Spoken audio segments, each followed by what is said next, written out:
20 февраля в Государственном музее изобразительных искусств имени Пушкина открылась уникальная выставка, посвященная классическому искусству ислама IX-XIX веков.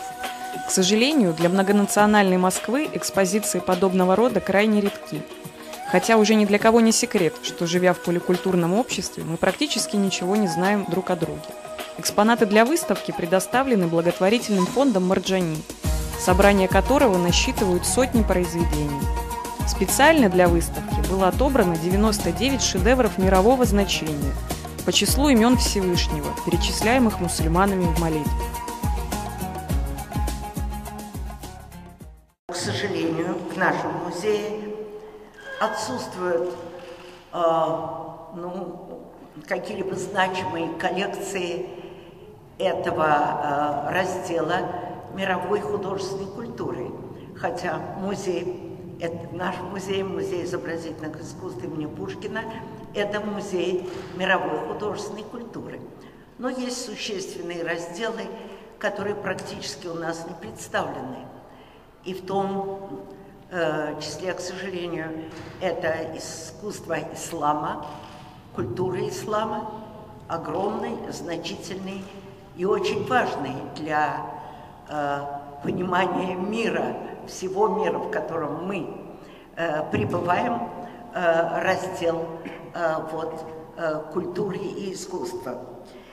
Впрочем, так же, как, скажем, африканский континент представлен у нас относительно, совершенно просто совсем маленькими собраниями.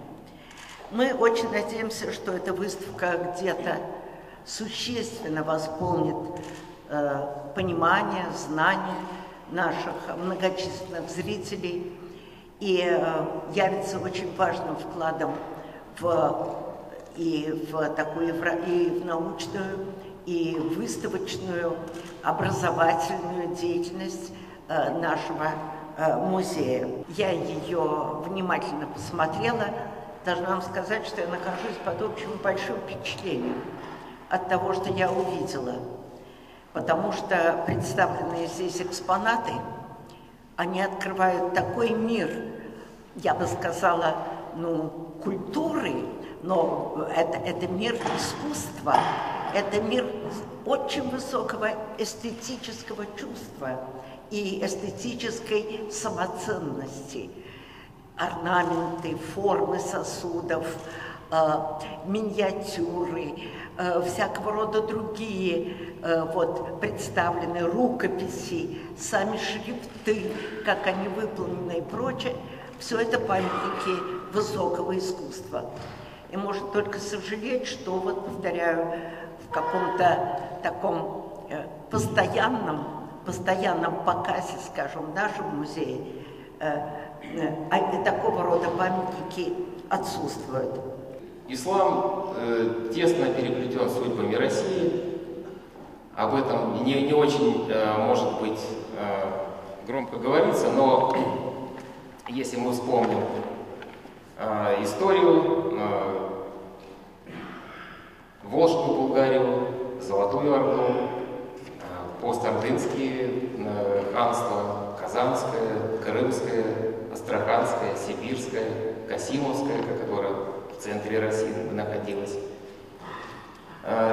Если мы вспомним Среднюю Азию, территория, которая входила в состав и Российской империи, и Советского Союза, и сейчас у нас глубочайшие связи с ними.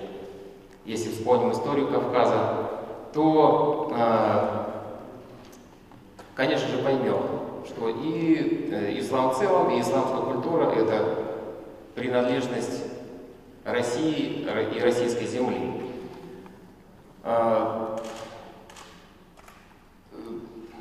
Жаловаться на то, что недостаточно хорошо мы знаем эту страницу, можно, но мы предпочитаем действовать. И выставка является как раз одним из таких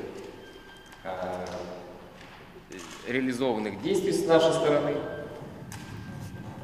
Надеюсь, что проект будет оценен и всем понравится. Считается, что, подобно именам Создателя, произведения исламского искусства отражают истинную красоту, созерцание которой приближает человека к Богу. Но даже если вы далеки от высоких материй, не стоит упускать возможность познакомиться с уникальными произведениями искусства, многие из которых выставляются впервые. Выставка делится на 3 раздела, соответствующие основным историческим эпохам – от рождения ислама до монгольского нашествия, время Чингизида, постмонгольский период.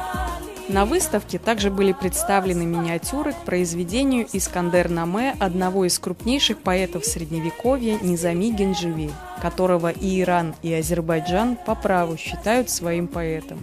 Его влияние на мировую культуру сложно переоценить, оно просто колоссально.